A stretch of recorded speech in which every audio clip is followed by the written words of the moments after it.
자, 봅시다. 지난주에 우리가 이 샤밧에 대한 이제 계속 이제 우리가 이 샤밧에 대해서 나누고 있는데, 이제 문명을 거절한다. 우린 샤밧을 통해서 문명을 거절해서 우리가 문명이 우리를 다스리는 것이 아니라 우리의 주인됨을 이제 회복하는 것, 다스림. 우리가 주와 함께 다스림. 그러니까 여러분, 이 다스린다라고 하는 이 개념이 굉장히 사실 영적으로나 좀 중요한 게 뭐냐면, 요것만 사실 좀 깨달아줘도 우리 삶에 굉장히 많은 묶임들이 풀어지고 영적인 회복들이 일어나요. 믿음의 말씀 운동이라는 게 있어요. 믿음의 말씀 운동. 믿음의 말씀. 흔히 말하는 이제 레마 말씀 운동이라고 하는 건데, 이 핵심이 뭐냐면은 이건 거예요. 너의 정체성을 깨달아야 된다. 네가 누구냐는 거야. 너는 정체성. 많은 사람들이 묶여 있는데 사실 우리는 묶여 있으면 안 되는 거라는 거예요. 그러니까 이런 거죠. 코끼리를 키울 때 어렸을 때부터 밧줄을 묶어놓고 키우면요, 얘가 어렸을 때부터 이게 학습된 게 있어가지고 밧줄이 묶여 있는데 이 밧줄이 이제 땡기면 못 가잖아요. 근데 이제 코끼리가 커졌어. 덩치가 엄청 커졌어요. 요만할 때야 뭐 땡기면 안 되는데 엄청 커진 코끼리가 한 번 이렇게 딱 땡기면은 풀어지잖아요. 그죠? 그런데 이게 어렸을 때부터 묶여 있는 게 학습이 돼 있으니까 나중에 이게 덩치가 산만해지는데도 이게 땡기면 풀어지는데도 못 땡기는 거예요. 어차피 나는 묶여 있으니까 이걸 끊을 수 없어. 이거 풀 수 없어. 라고 이미 학습이 돼 있는 거예요. 묶임이란 게 이렇게 무서운 거예요. 예.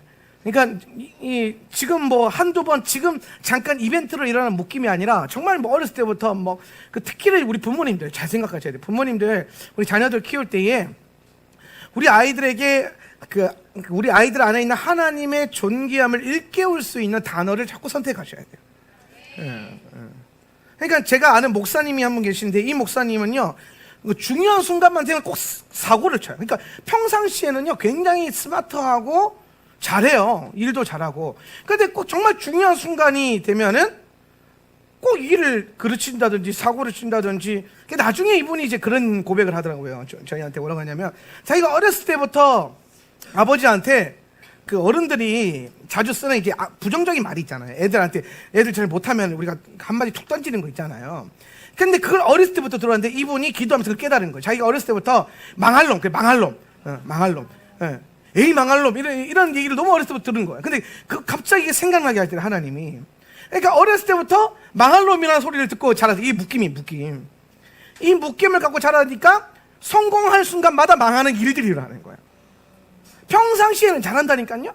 근데 꼭 중요한 순간에 성공해야 될 그 타이밍에, 잘해야 될 타이밍에 꼭 실수를 한다라는 거예요.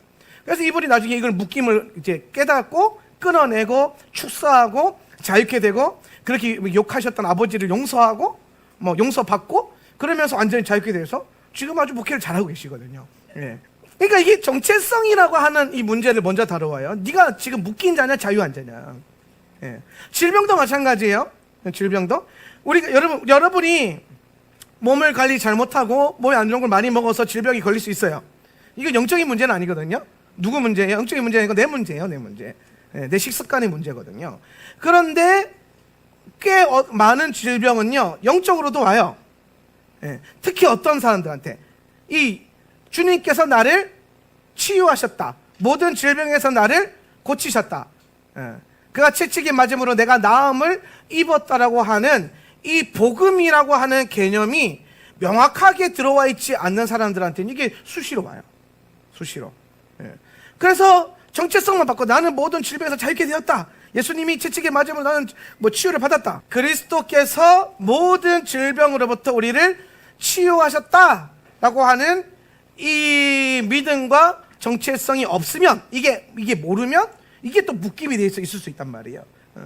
모든 질병이 그런 문제는 아니에요. 여러분 오해하면 안 돼요. 모든 게 믿음의 문제가 아니에요. 그런데 꽤 많은 부분이 믿음의 문제예요. 그러니까 우리가 할 수 있는 건 뭐예요? 정말 여러분 돈 안 들고 가장 먼저 할 수 있는 건 뭐예요? 아플 때 기도하는 거. 할렐루야. 공식 오래전에 해서 까먹은 것 같은데, 자, 아프면 어떻게 해야 돼요? 우리 아프면 약 먹잖아요. 그죠? 아프면 약 먹어요. 솔직하게 하세요. 아프면 약 먹죠? 그러다 안 나오면 어떻게 해요? 병원 가죠? 병원 가서 치료받는데 안 나오면 어떻게 해요? 살려달라고 해서 기도하죠. 그죠? 그래 안 그래요? 그렇잖아요. 근데 여기 이게 바뀌어야 돼요. 순서가 틀렸다라는 거예요. 순서가. 여러분 믿는 자는요 기도부터 해봐야 돼요.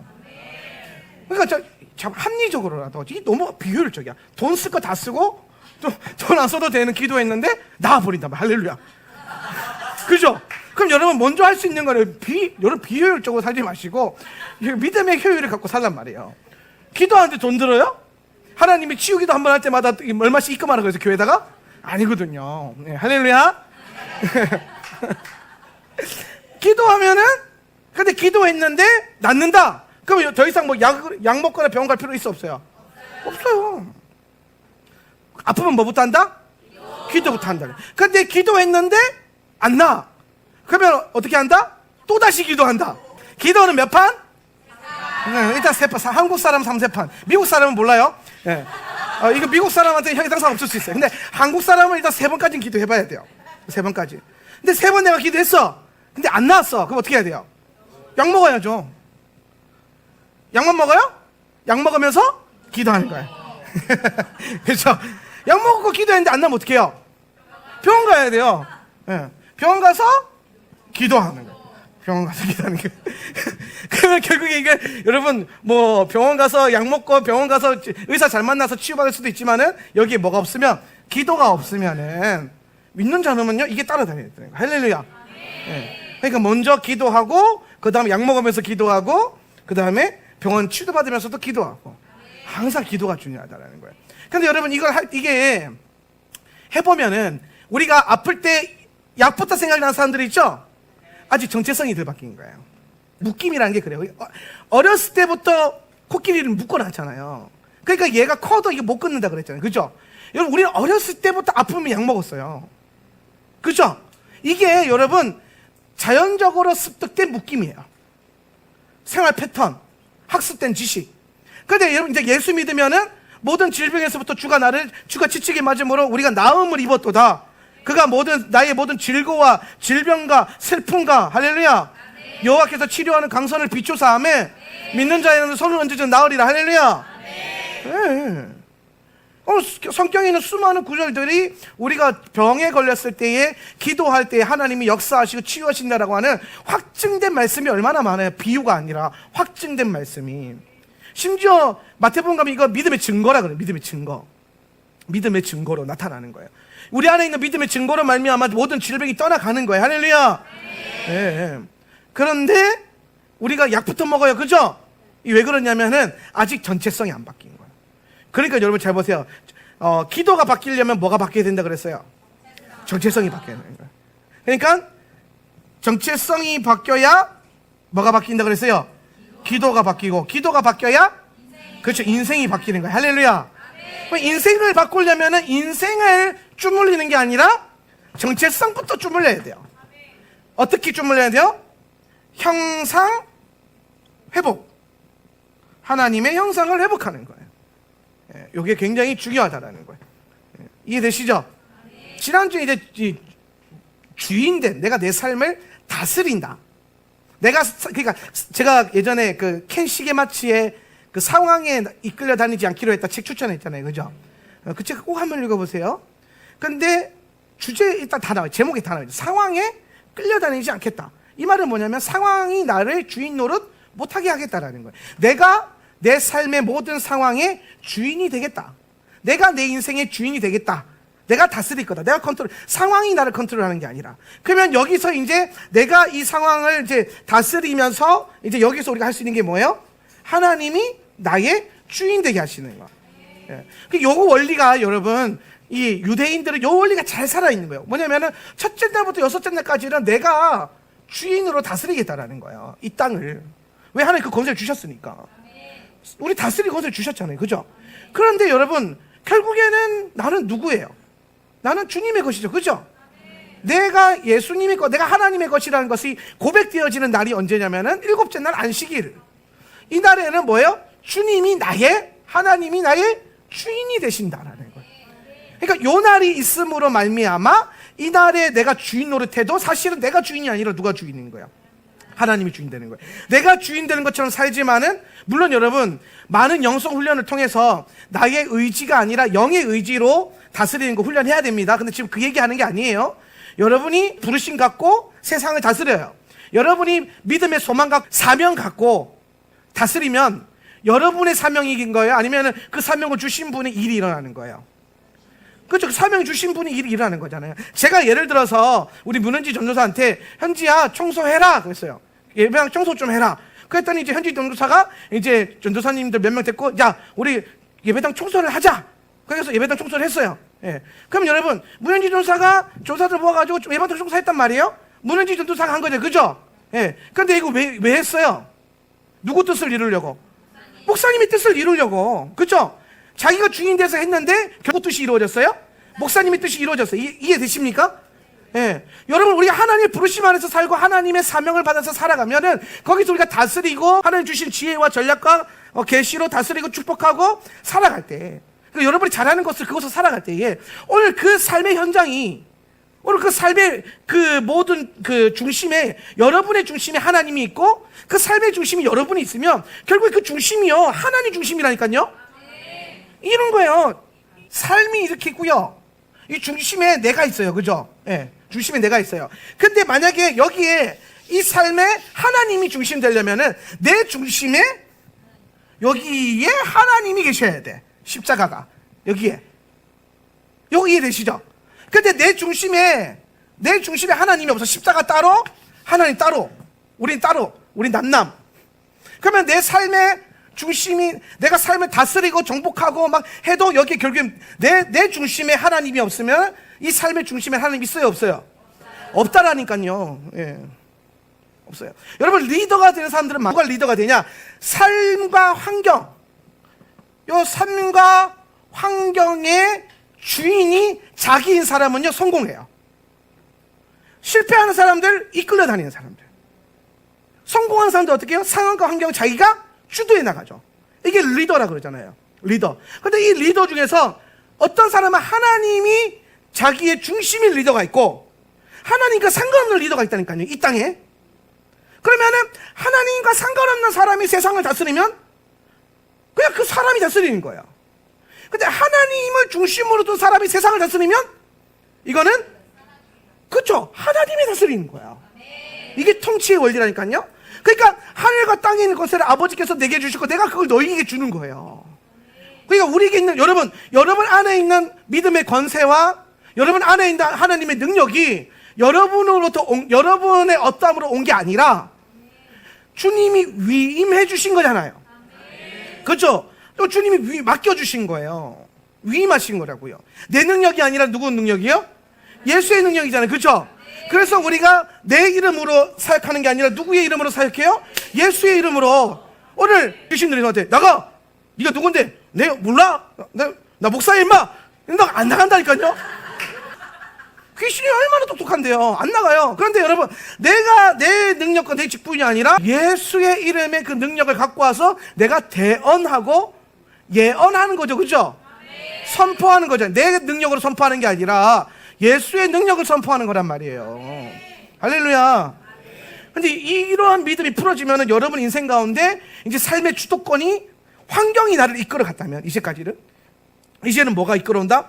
내가 삶의 환경을 다스리고 이끌어가고, 그리고 내 중심에 누가 있다? 하나님이 계시다면 이제 내 삶은 내가 다스리는 것 같지만 누가 다스리는 것? 하나님이 다스리는 것. 이거를 뭐라고 하냐면 히트할레크란 말이에요. 히트할레크. 주님과 동행하는 삶. 동행하는 삶. 그냥 시시때때로 갑시다.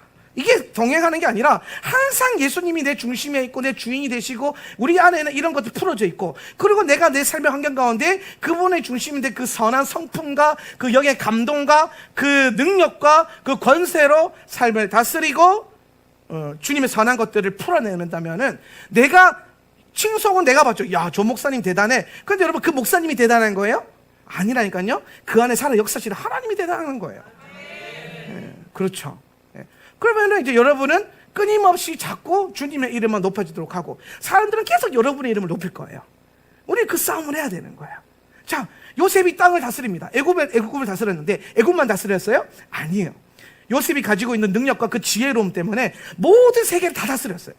그러니까 사람들 얼마나 요셉을 칭송했겠어요. 그럼 요셉은 내가 잘해서, 내가 잘나서, 내가 꿈을 잘 꿔가지고, 내가 똑똑해가지고 이러면서 했을까요? 아니요. 요셉은 끊임없이 사람들이 요셉을 높일 때 요셉은 끊임없이 하나님을 높이는 거예요.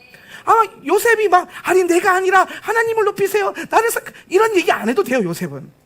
우리는 그렇게 해야 된다 이렇게 배웠잖아요. 근데 그것 또한 자기 어떤 의의가 될 수 있고 자기 자랑이 될 수 있고 가식이 될 수 있고, 결국에 진짜 중요한 건 뭐냐면 아무리 사람들이 높여줘 띄워줘도 내 중심 안에 그러나 주님, 이 모든 것 주님께서 하셨습니다. 주님이 주인이십니다. 주님이 왕이십니다. 주님만이 나의 왕이십니다. 이게 계속 우리는 이 싸움하고, 예, 사람들은 계속 나를 높이는 것 같지만 사실 누굴 높여요? 예수를 높이게 되고, 예, 이런 일들이 일어나게 하는 거. 이런 일들이 일어나게 하는 거. 그렇게 해서 우리가 이 다스림과 통치, 그래서 결국에는 이 안식일이 왜 중요하냐? 안식일을 통해서 우리는 삶의 주도권을 가져오는 거예요. 그러니까 여러분, 안식일을 잘 못 지킨다. 예를 들어서 안식일의 가장 중요한 핵심은 멈추는 건데, 멈추지 못하는 이유가 있죠. 누가 날 끌고 가면 못 멈추잖아요. 그렇죠? 그러니까 삶의 주도권이 지금 나에게 있어요? 환경에 있어요? 환경에 있잖아요. 지금 이 얘기를 하는 거예요. 이 얘기를. 그래서 절대로 환경이 너를 이끌어가게 하지 마라. 네가 다스리는데 너는 주님이 다스리게 해라. 내가 내 삶을 다스리고 나는 주님이 다스리고. 여기에요, 잘 맞아야 돼요, 박자가. 그러면은 이제 하나님 나라가 탁 풀어지는 거예요. 이제 이해되시죠? 네. 요 얘기를 지난주에 했어요. 자, 그리고 나서 이제 이번 주에는 이제 공간과 시간에 대한 얘기를 하는데, 이제 여러분 이게 책 좀 읽어오신 분들은 아시겠지만 3장에 보면은 그 랍비들의 이야기가 나오는데, 핵심이 뭐냐면요, 어떤 랍비가 있는데 로마 정권에 대해서 막 비난하고 심판성 있는 메시지를 막 했단 말이에요. 그랬더니 이제 그 로마 지도자가 그 랍비 내가 처형시키겠다고 막 잡으러 왔는데, 그래서 이제 동굴로 도망가요. 동굴로 도망가가지고 12달 동안 동굴에서 이제 죽으러 들어갔는데, 하나님이 은혜를 주셔가지고 동굴 안에서 샘이 터져 나오고 지연 열매 나무가 자라면서 먹고 마실 게 해결이 된 거야. 그래서 이제 동굴 안에서 12달 동안 여러분 먹고 마실 게 해결되어 있으면은 하루 종일 뭐 합니까? 토라 공부하는 거예요. 유대인들은 항상 이 생각하는 거예요. 먹고 마시는 것만 해결되면 먹고 마시는 것, 생계 유지 할 수 있는 것만 해결이 되면 나머지 시간 다 뭘 하냐? 토라 공부해야 된다. 이게 머리에 박혀 있어요. 왜? 인생에 있어서 가장 중요한 목적이 뭐냐? 토라를 공부하는 것. 예. 하나님의 말씀을 공부하는 것. 예. 말씀을 아는 것. 왜? 그게 우리 삶의 목적. 그러니까 왜 내가 돈 버느냐? 내가 왜 그 일을 하느냐? 하나님 말씀을 더 깨닫고 알고 하나님을 더 이제 토라 공부를 더 하고 싶은데, 돈 없으면은 못 하잖아요. 돈 없으면은 이제 먹고 살 거 이게 없으면은 공부 못 하잖아요. 그래서 먹고 살 것을 해결해 놓고 그다음에 남는 시간에 다 공부하는 거예요. 여러분, 그 재밌는 일화가 하나 있는데, 그 페이스북 공동 창립했던 그 유대인 하나 있잖아요. 페이스북이 엄청나게 뜨고 전 세계적인 글로벌한 기업이 되자마자 그 부사장이 그 페이스북 하던 거 때려치고 뭐 한지 아십니까? 랍비 시험 봐가지고 랍비가 됐어요. 네. 페이스북 때려치고. 왜? 미국에서 5손가락 안에 드는 기업인데 얼마나 돈이 많을 거 아니에요. 이 사람 평생 일하면 되는 거예요. 그러니까 어떻게 합니까? 그거 다 사임하고 월급 받는 거 다 때려치고 랍비 시험 봐가지고 시골에서 작은 회당에서, 큰 교회도 아니야. 이런 분들은 또 큰 회당 이런 것도 원하지 않아. 쪼매난 회당의 시골에서요 목회하고 있대요. 거기서 말씀 가르치면서. 사람이 많이 안 보일 거 아니에요. 그러니까 사실 이 사람은 목회를 한다기보다는 뭐 하는 거예요? 평생 토라 공부하는, 하루 종일 그거 하려고 돈을 벌어놓은 거야. 그만큼 먹고 살 만큼 돈이 있으니까 이 사람은 이제 뭐예요? 내가 돈 덜 벌어서 뭐해? 어차피 먹고 살 만큼 있으니까 남는 시간에 뭐 하겠다? 하나님 말씀 공부하겠다. 원더풀. 여러분, 경제적 자유는요 이런 식으로 몰고 가야 돼요. 예. 그냥 일 안 하고 먹고 살래 뭐 이게 아니라 그 일 안 하고 왜 일 안 하고 뭐 하려고 꼴건데? 그러니까 뭐 여행도 다니고 세상 사람들 그죠? 막 여행도 다니고 뭐 놀러도 다니고 가족들과 시간을 보내고. 근데 믿는 사람들은요 하나님과 시간을 보내고 말씀을 더 알고 내가 하루 종일 기도의 집에서 평소에 내가 일한다고 일주일에 2번 3번밖에 못 왔는데 이제 일 안 하면 되면 하루 종일 거기서 내가 기도의 집에서 막 주님과 함께 막. 여러분 다윗 생각해 보세요. 다윗의 장막 언제 지었어요? 왕국 통일시키고 난 다음에 짓잖아요. 전쟁 나갈 필요가 없어지니까 뭐 만들었어요? 장막 지었잖아요. 다윗의 장막. 그거 지어서 뭐 했어요? 다윗이 그 시편 27편에 보면 내가 여호와께 원하였던 그 한 가지 일, 그러면서 주의 집에 살면서 그 아름다움을 사모하는 그거. 그러니까 이 양반요 통일하자마자 집에 안 들어간 거예요. 집구석에 안 들어간 거예요. 궁궐 같은 어마어마한 집이 있는데 거기 안 들어가고 하나님 언약궤가 있는 천막 텐트 거기에 먹고 살면서 날마다 거기서 뭐해? 하나님의 아름다움을 찬양하고 예배하고 경배하고. 아마 토라 공부했을 거예요. 그러니까 시편을 그렇게 토라적인 시편을 많이 쓰죠. 그런 삶을 산 거예요. 왜? 더 이상 뭐 할 필요가 없으니까. 정복할 필요도, 통일왕이니까 전쟁할 필요도 없죠. 뭐 더 할 필요도 없죠. 심지어 여러분 재밌는 일 있잖아요. 무슨 일이 있냐면은 다윗 옆에 섰던 어마어마한 힘센 장수들 있잖아요. 장군들. 그 다윗의 큰 용사들, 새 용사들. 그 양반들 통일왕국 딱 일어나니까 여러분 통일되고 나면 제일 할 일 없어지게 누구예요? 장군들. 싸울 일이 없잖아요. 장군들이 다 실업자 되게 생긴 거예요. 그랬더니 어떻게 합니까? 너는 이제 하나님 나라의 장군이 들어가면서 갑자기 다윗의 장막에 찬양 인도자로 예배 인도자로 다 세워버리는 거예요. 장군들을. 그래서 하나님 나라의 예배로 전쟁하는 장군들로 다 세워놓는 거예요. 할렐루야. 그러면서 이 사람들이 이제 왕년에 칼리드 사람 이제는 뭐예요? 기타 치면서 예배하고 찬양하고 막 주의 일하고.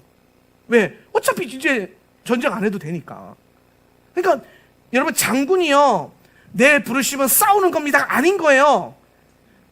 오늘 장군의 부르심도 하나님 말씀 앞에 서는 거고, 오늘 왕은 나는 다스리는 자입니다 아닌 거예요. 오늘 하나님의 말씀이 자기 삶의 주인이 되게 하는 거. 그래서 그 앞에 시간을 계속 드리는 거. 이런 얘기를 하는 거예요. 그러니까 지금 이 랍비가 이제 마실 물이 터져 나왔죠. 쥐염 열매가 이제 막 동반에 생기죠. 그러니까 12달 동안 뭐 했냐면은 토라 공부만 했대요. 이야기 보니까 내러티브에 나오는데 상상이 잘 안 되지만은 땅을 파가지고 목까지 딱 묻어버리고 이렇게 함부로 거동 못하도록 이렇게 묻어버리고 거기서 12달 동안 토라 공부했다 이렇게 하잖아요. 좀 희한하죠. 그러고 난 다음에 12달 후에 동굴을 나왔어요. 그죠? 나왔는데 사람들이 하나님의 말씀 앞에 제대로 서지 못하고 세속적인 가치를 추구하는 걸 보면서 막 행패를 부르니까 하나님이 다시 들어가 그러잖아요. 다시 들어갔어요. 그래서 12달 동안 또 공부하고 또 말씀 공부하고 나왔는데 그 다음부터는 이제 어떻게 합니까? 하나님의 뜻이 이루어지는 것을 보기 시작하는 거예요. 관점이 바뀌는 거예요. 그러니까 세속적인 가치, 세상의 가치에 대해서 세상의 가치를 너무 좋아한다. 세상을 너무 좋아한다. 문제죠. 근데 여러분 똑같이 뭐라고 얘기하고 있냐면 또 세상을 너무 싫어하는 것도 그것도 문제라는 거예요. 세상의 어떠함 때문에 일희일비하지 마라. 세상의 어떤 문제로 인해서 일희일비하지 마라.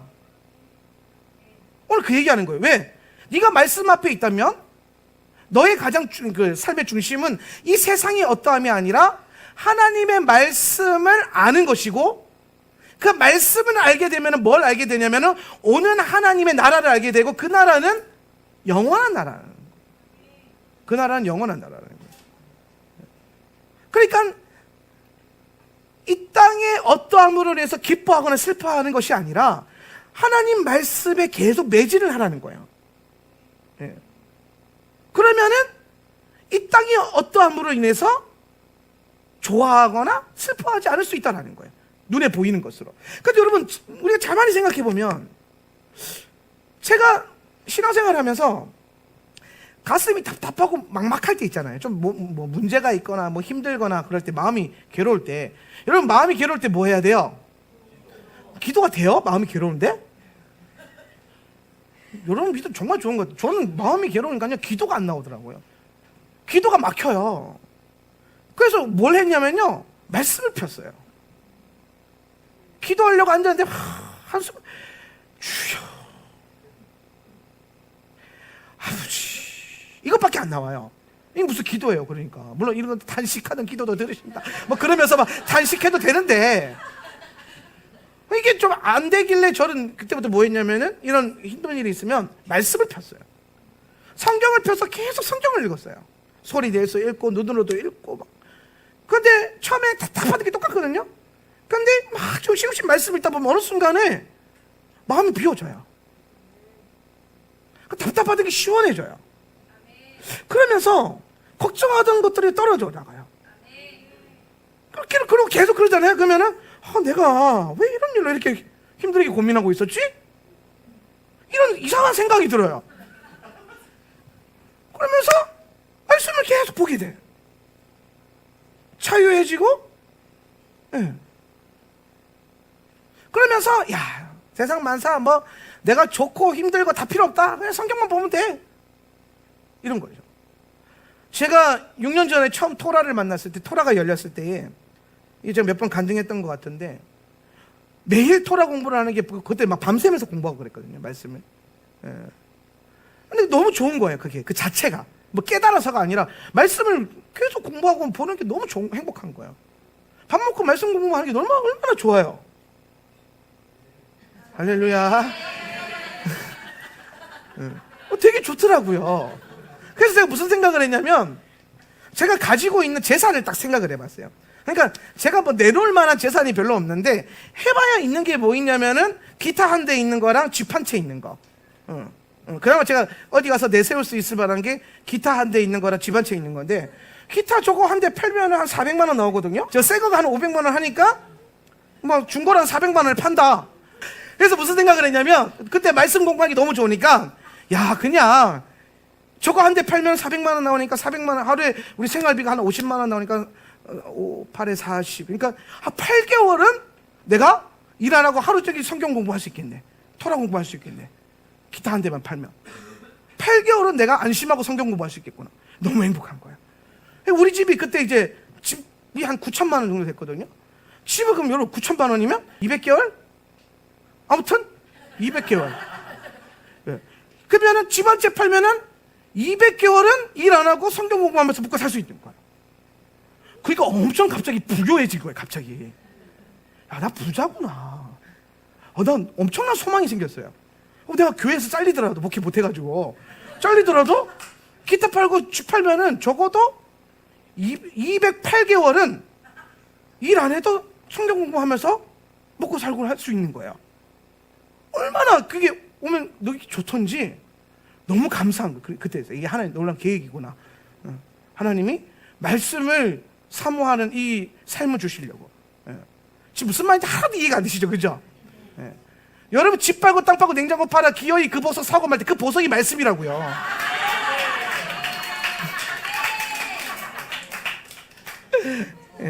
근데 우리는 자꾸 더 큰 냉장고 사려고 하고 더 큰 집 사려고 하고 더 넓은 땅을 사려고 하는 거야. 왜? 이게 지금 정신이 지금 세속적으로 가 있는 거야. 그런데 토라 안에 있다 보면 토라가 질서를 주는 거예요. 이 땅의 좋고 안 좋음 그거를 해서 네가 기뻐하거나 분노하거나 슬퍼하지 마 얘기하는 거예요. 너의 소망은 여기에 있는 게 아니라 올람하바 오는 하나님 나라에 있기 때문에 그 나라를 놓고 이 즐거워하고 슬퍼해야 되지 이 땅이 어떠함으로 흔들릴 필요가 없어 라고 하는 거예요. 그런데 여러분 생각해 보세요. 우리가 인생 살면서 그렇게 쉽게 됩니까? 근데 아니 목사님 그래도 먹고 사는 거 힘든 거는 그러면은 그것도 큰 문제인데 그런 거 없이 그냥 뭐 말씀만 공부하면서 살라는 겁니까? 이렇게 생각할 수 있잖아요. 좀 삐뚤어진 사람들은. 그러면 여러분 사실 우리는 삐뚤어진 사람들이 더 많을 텐데 그걸 잘 생각해 보세요. 그렇게 사는 게 옳은 거예요? 이게 아니라 여러분이 하나님의 말씀을 계속 읽고 묵상하고 보다 보면요 뭐가 일어나냐면 놀라운 게 가치가 바뀌더라는 거예요. 가치가. 자, 여러분은 예배 인도자가 아니잖아요. 여러분은 기타 칠 줄 모르잖아요. 예. 그러니까 여러분이 생각했을 때는 기타가 10만 원짜리든 50만 원짜리든 100만 원짜리든 중요해요? 안 중요해요. 왜? 가치를 모르니까. 그러면은 한명진 목사가 월급도 좀 받으면서 그 비싼 기타 어떻게 샀을 거? 이거부터 시작해가지고 굳이 쪼매난 게 목사님 저런 기타 써야 되나 이런 생각도 하게 될 거고, 내가 뭐 BMW나 벤츠를 모는 것도 아닌데, 그렇죠? 근데 여러분, 가치를 알면요 저거 사요. 가치를 알면.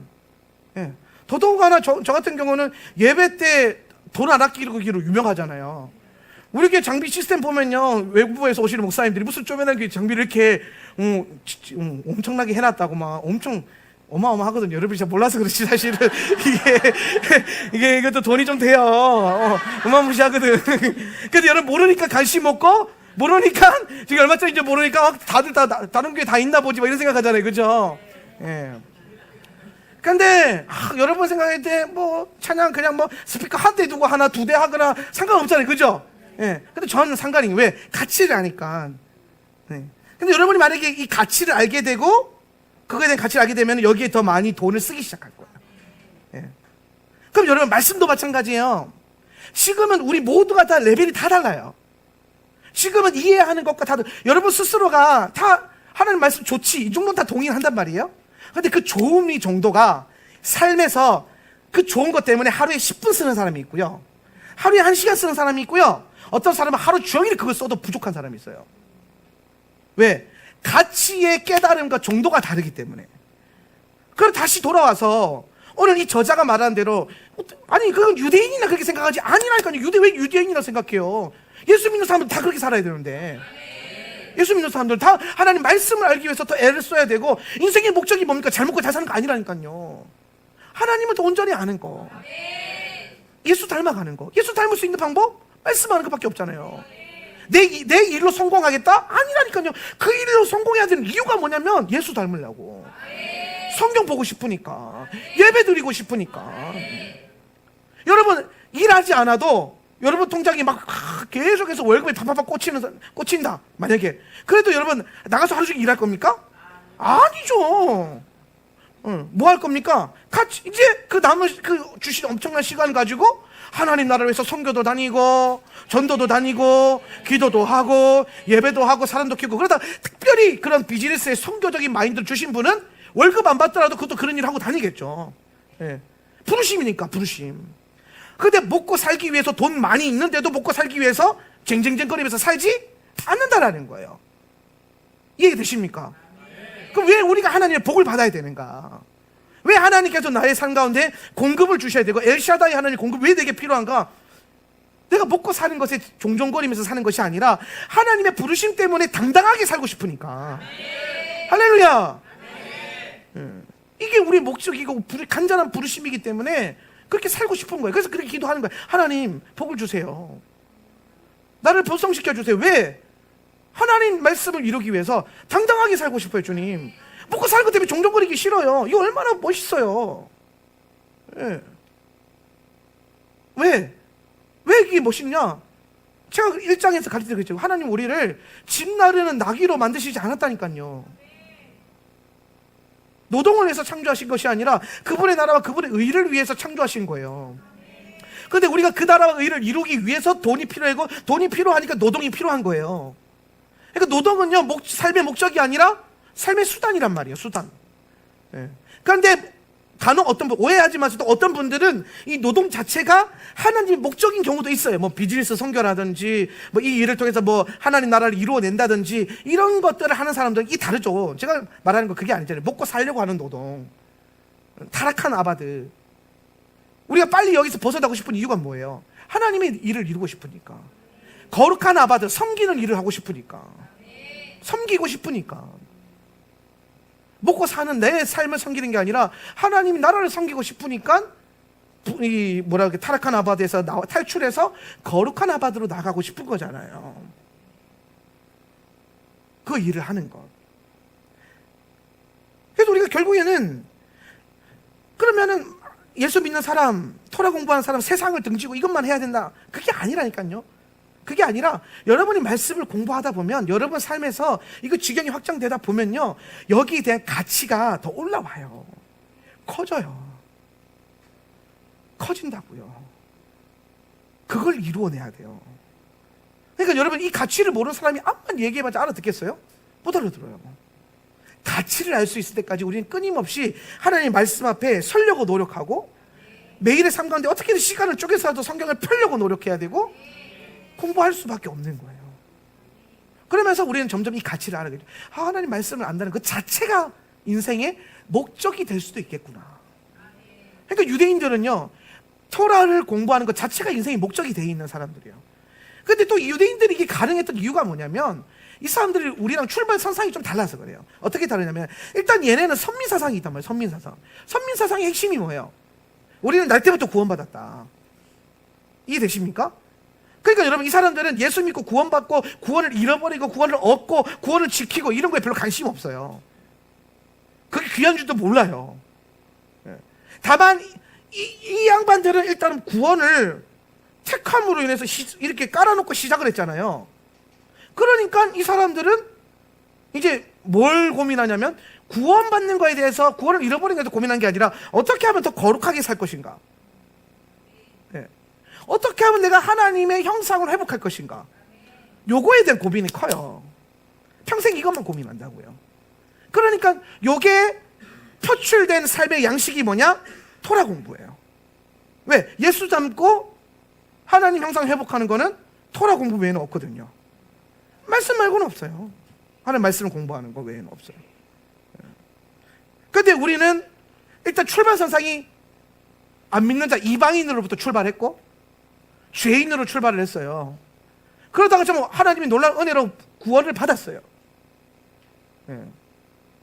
그러고 난 다음에 이 받은 구원이 너무 귀하니까 이거 안 잊어버리려고 되게 힘들게 산단 말이에요, 우리가.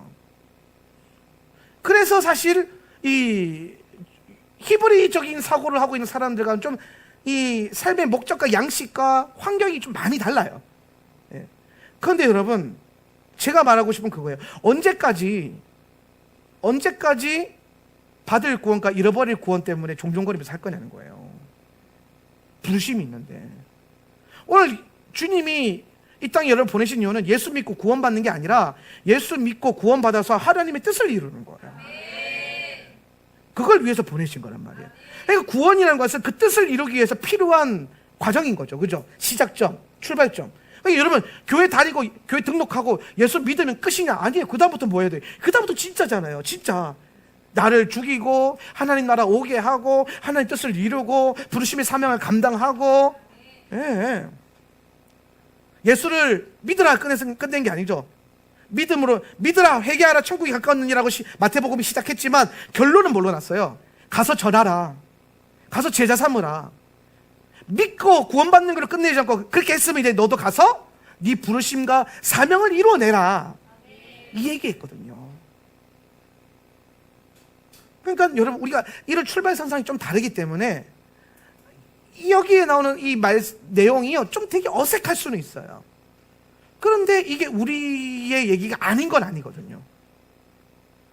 결론적으로 토라를 열어주신 이 공동체 같은 경우는 정말 그 어떤 교회들보다 더 열정을 가지고 토라 공부 자체가 우리의 삶에 너무나도 중요한 소망이 되는 것. 그러니까 여러분, 우리가 큐티 참 그래요. 큐티를 교회에서 많이 배웠는데 우리가 큐티를 왜 합니까? 내 삶 속에서 하나님 말씀을 살아내고 하나님 말씀대로 살고 싶어서 큐티를 배웠잖아요, 그동안. 그죠? 우리는 큐티에서 삶을 살겠다 이거잖아요. 근데 얘네는 뭐냐면 내가 인생을 사는 이유는 공부하려고, 성경 공부하려고, 이거예요. 그러니까 목적이 성경 공부지 성경 공부가 수단이 아니야. 지금 여러분 기독교는요, 성경 공부가 다 수단이 돼 있어요.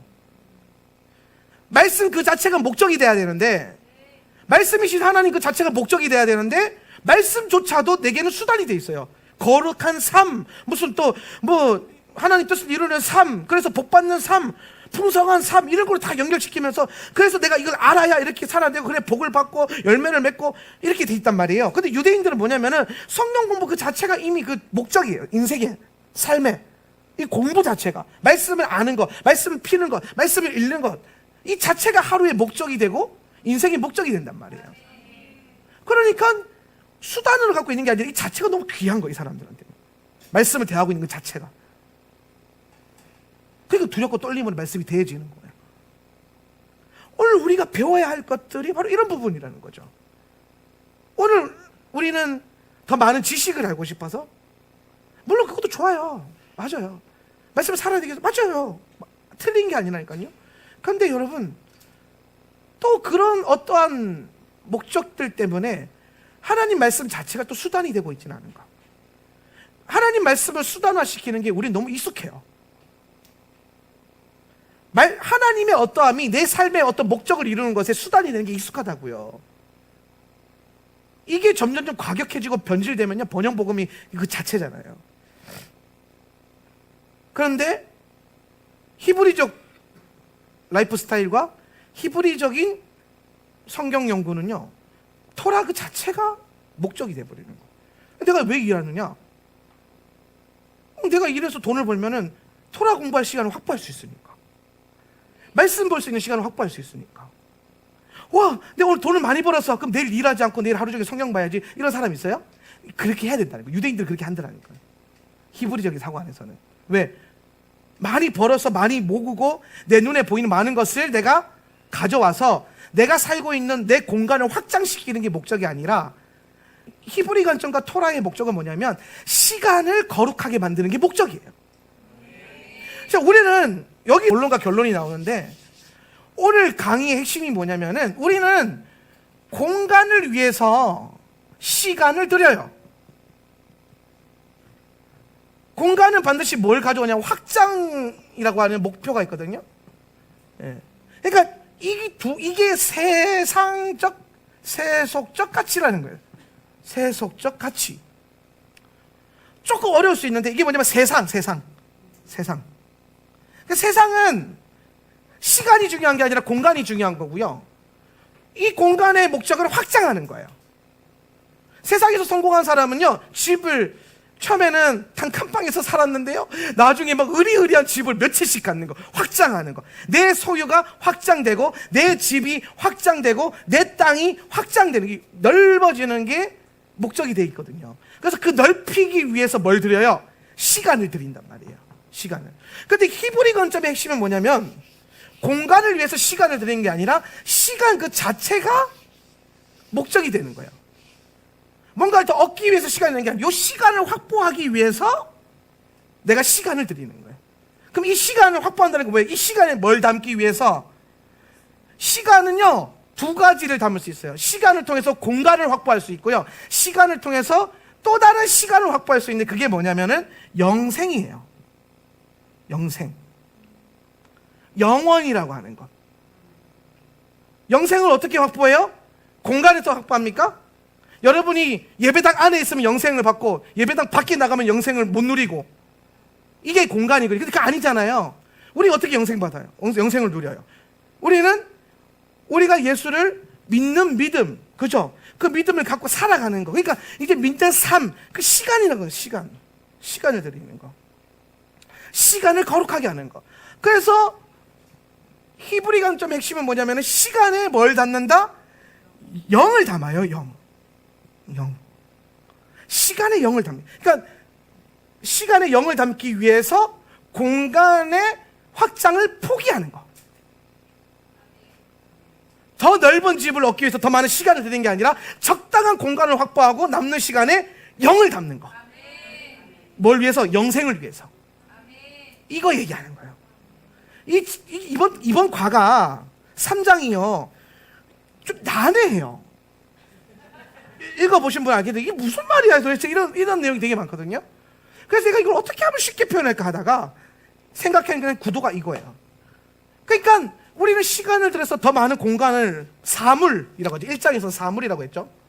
사물을 확보하려고 하는데 그걸 과감하게 거절한다는 거예요. 왜? 예를 들어서 우리 와이프랑 나랑 지금 이제 1.5룸 그 오피스텔에 살고 있는데 10평 정도 되나? 10평. 자, 10평이에요, 10평. 10평.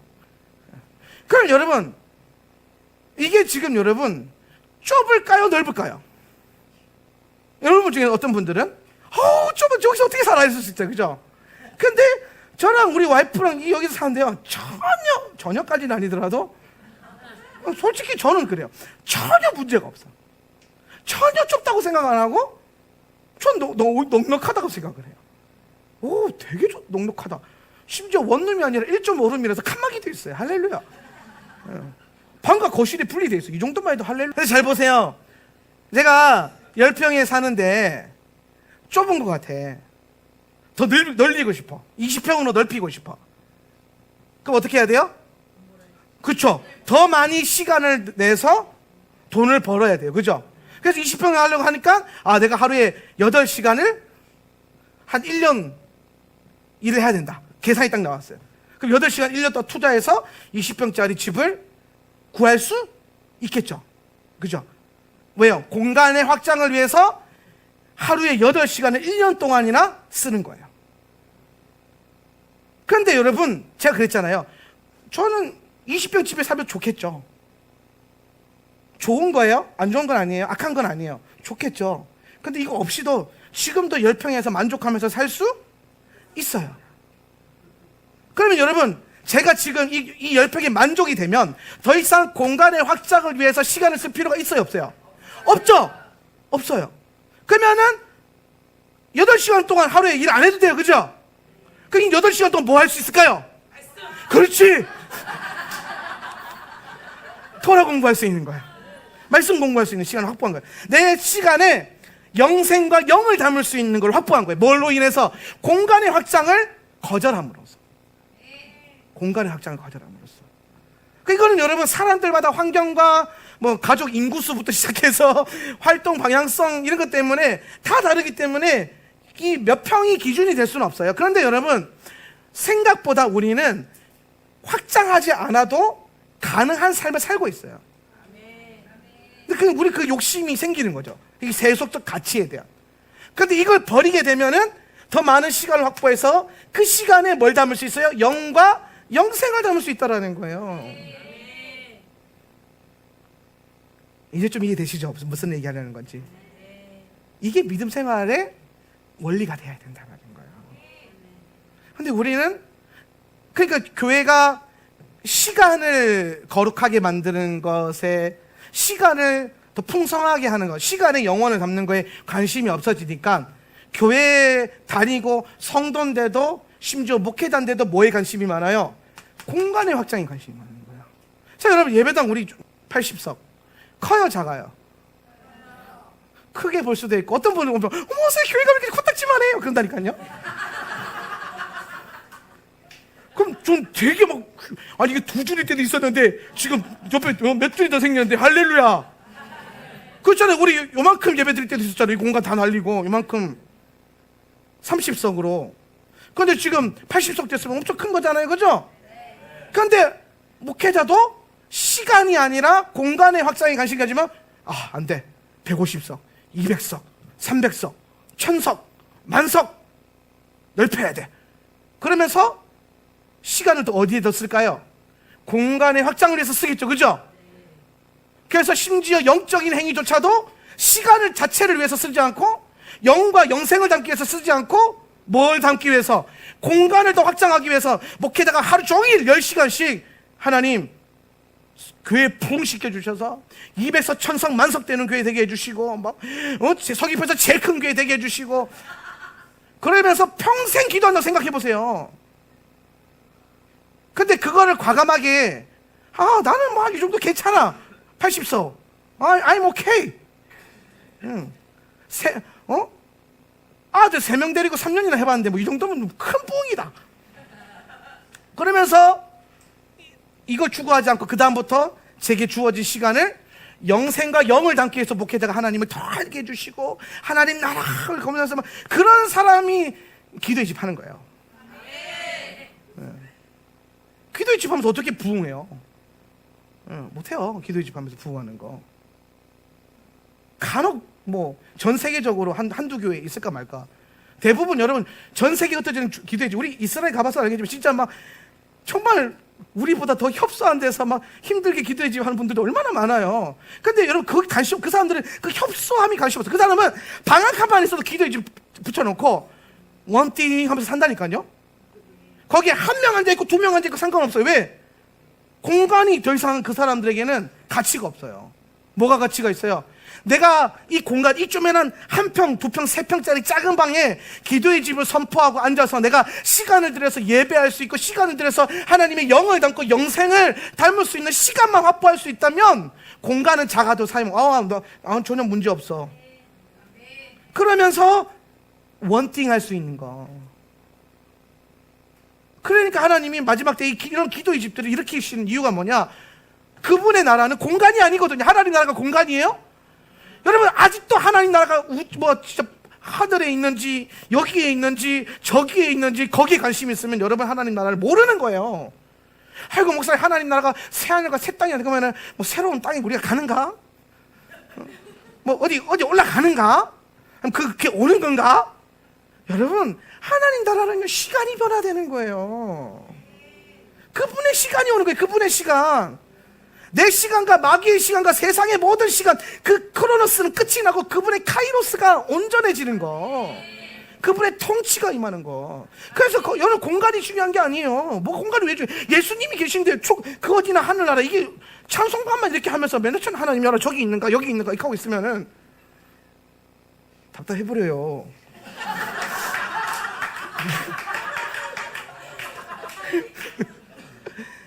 여러분 아시겠어요? 이제 아시겠죠?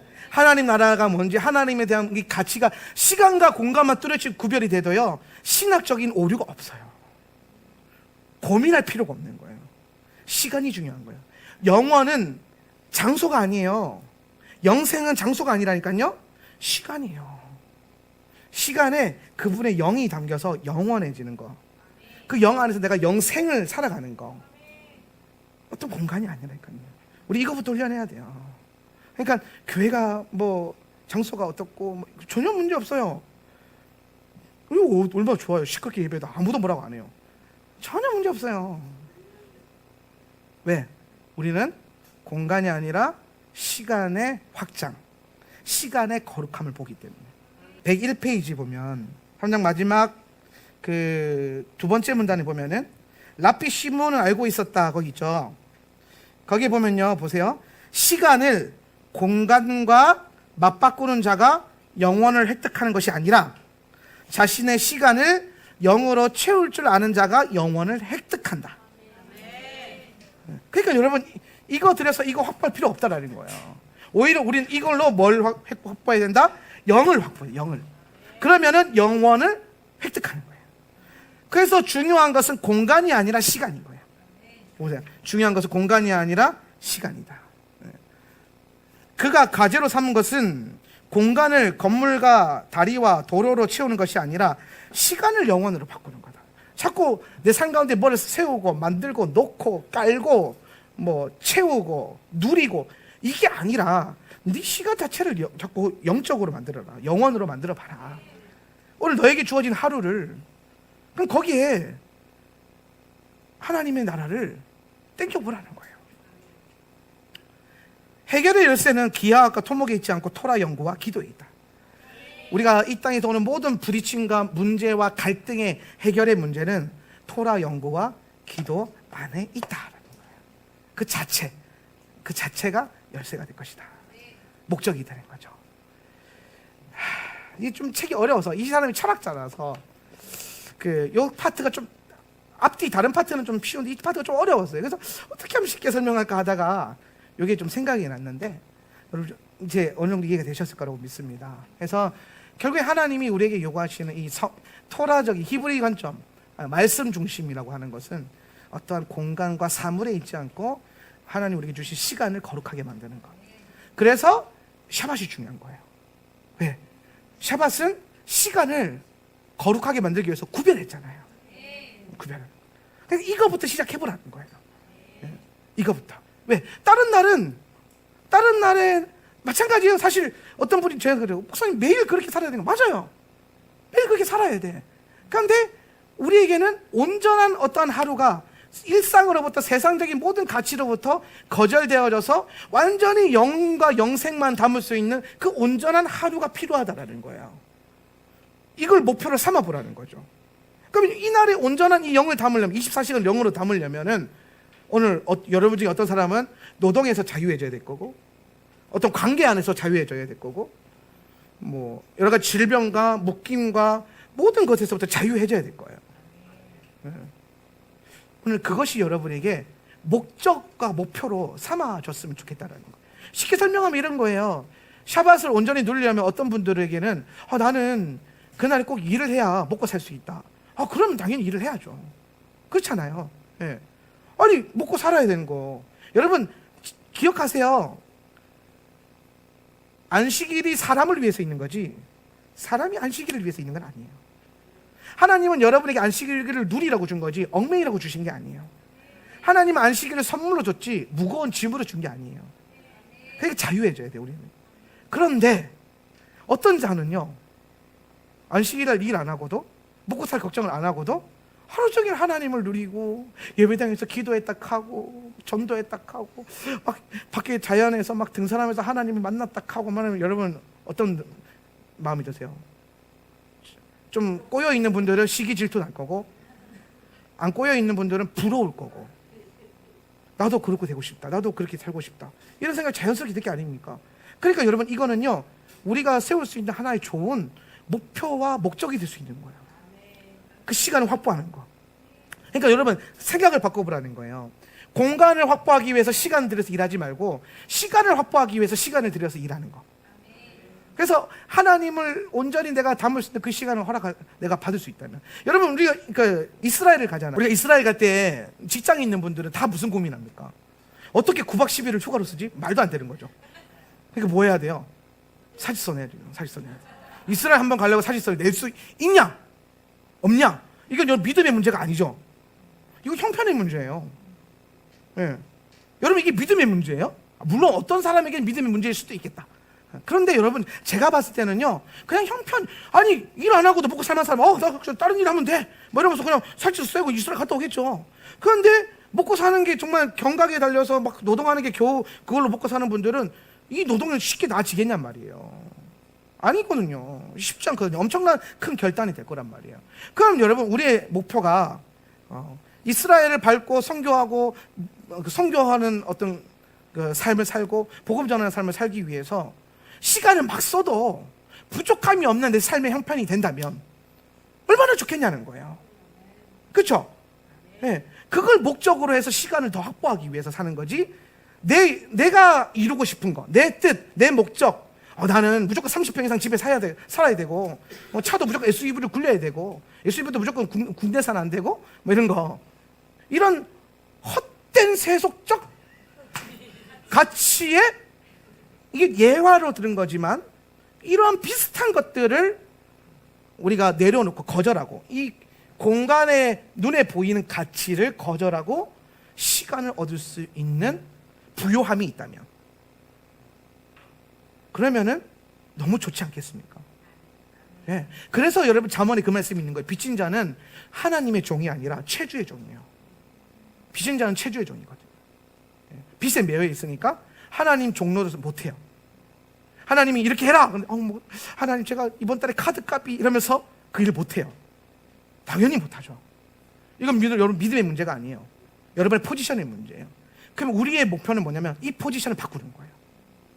하나님 나라 안에서 하나님 주신 능력과 힘으로 또 그분이 주시는 전략으로 이 포지션 자체를 바꿔야 되는 거지 믿음의 문제는 아니라니까요. 믿음은 다 있어요 여러분 안에. 여러분 다 믿음 좋잖아요. 그런데 형편의 문제일 수 있고 포지션과 위치의 문제일 수 있기 때문에 우리는 항상 더 하나님께 시간을 드리고 더 많이 우리가 말씀 앞에 서고 말 그대로 토라 공부를 더 많이 할 수 있는 시간. 그러니까 예를 들어서 여러분이 나는 내 형편상 하루에 1시간 토라 공부할 수 있다. 거기에 만족하지 말고 하루에 2시간 토라 공부할 수 있는 삶을 만들기 위해서 노력해보는 거예요. 네. 또 어떤 사람은 나는 하루에 5시간, 6시간, 7시간 토라 공부를 해도 먹고 살 수 있는 어떤 능력이 되고 은혜가 된다면 얼마나 좋겠냐는 거예요. 할렐루야. 많은 분들이 저희 한란 커피 이제 소문이 잘 나가지고 많이 와요. 뭐 이렇게 우리 제주도에서 하나밖에 없는 유일한 키토 카페가 소문이 나가지고, 뭐 빵도 많이 사러 오시고. 근데 사람들이 다 공통적으로 하는 말이 그게 뭐냐? 왜 여기는 7시밖에 안 해요? 왜 영업시간이 이렇게 짧아요? 그럼 사람들이 여기는 장사가 너무 잘 돼가지고 7시까지만 해도 되나 보다. 할렐루야. 물론 아닙니다. 근데 여러분, 저는 그걸 목표로 해요. 11시에서 7시까지만 일을 해도 이 가게가 운영되고 우리 레위인들이 먹고 살 수 있는 어떤 재정이 확보된다면 더 이상 일할 필요가 없잖아요. 장사 잘 된다고 뭐 8시간 뭐 예배 안 드리고 왜 우리가 7시에 끝냅니까? 7시 반에 예배 드려야 되거든요. 우리는요, 일하다가 남은 시간에 예배를 드리는 게 아니라 오늘 저녁에 있는 예배를 드리기 위해서 우리는 일을 하는 거거든요. 왜? 이 일을 해서 재정을 확보해야 우리 예배하는 삶을 살 수 있으니까. 그럼 이제 제가 하는 기도는 그거예요. 하나님, 카페 좀 잘 되게 해주셔가지고, 아니 그만큼만 딱 일해도 다른 카페의 절반도 안 되거든요, 일하는 시간이. 그런데 다른 카페가 똑같이 매출이 나오면 굳이 일할 시간 늘릴 필요가 없잖아요. 그렇죠? 그 이상 늘려버리면 욕심이에요. 굳이 그날에 빵을 10개만 팔아도 되는데 20개까지 대팔린다 20개 만들어서 고생할 필요 없잖아요. 10개만 만들고 나머지 20개 만들 시간에 말씀 보면 되잖아요. 이런 목표를 세우자는 거예요. 여기 히브리 간죠. 여기 히브리 간죠. 이걸 자꾸 분리시켜가지고 내 삶은 내 산대로 막 잘 돼야 되고 하나님 말씀은 주일에 막 올인해가지고 막 잘 돼야 되고 이렇게 신앙생활 하지 마시고 삶 속에서 하나님의 영역이 더 커지게 만드는 거. 우리는 그렇게 생각한다니까. 여러분 솔직히 지금 잘 안 되니까 아멘이 쉽게 나오는 건데 빵 10개 만들어서 다 팔리다가 나중에 20개까지 막 팔리면요 30개 만들고 싶고 40개 만들고 싶지 더 줄이고 싶겠습니까? 사람 다 그래요. 그런데 그때 우리가 나를 세워야 돼. 10개만 팔아도 충분하면 10개만 팔고 남은 시간에 말씀 본다. 그래서 샤밧에 온전히 오프하고 7시까지만 영업을 해도 충분히 먹고 살 만큼 매출이 된다. 할렐루야. 그래서 매일 예배할 수 있는 삶을 살고 토요일날 하루 종일 돌아볼 수 있는 샤밧을 누릴 수 있고 얼마나 좋아요. 그죠? 그러려면 공간의 확장을 버려야 돼요. 어렵죠. 쉽다고 하는 얘기는 아니고요. 그런데 이 책에서 강조하는 그 토라의 흐름들이 참 저는 이 도전이 많이 됐어요. 제가 평생 기독교 신학을 공부하다가 6년 전부터 히브리 관점과 유대 신학을 공부하면서 가장 크게 왔던 게 본질이 뭐였냐? 방향성의 문제였어요. 기독교 신학의 가장 큰 문제점은 뭐냐면 모든 심지어 신앙과 하나님을 믿는 것조차도 내 삶의 어떠한 걸 이루기 위해서 수단으로 믿었거든요. 복 받으려고. 그죠? 그런데 유대 신학과 히브리 신학이 좀 다른 거예요. 하나님을 경외하는 것 자체가 인생의 목적이더라고요. 나도 그런 인생으로 좀 살아보고 싶다. 그런 생각을 해봤습니다. 오늘 저와 여러분이 그런 시간을 더 복되게 만들어서 시간 안에 영생을 취할 수 있는 성도님들이 되었으면 좋겠습니다.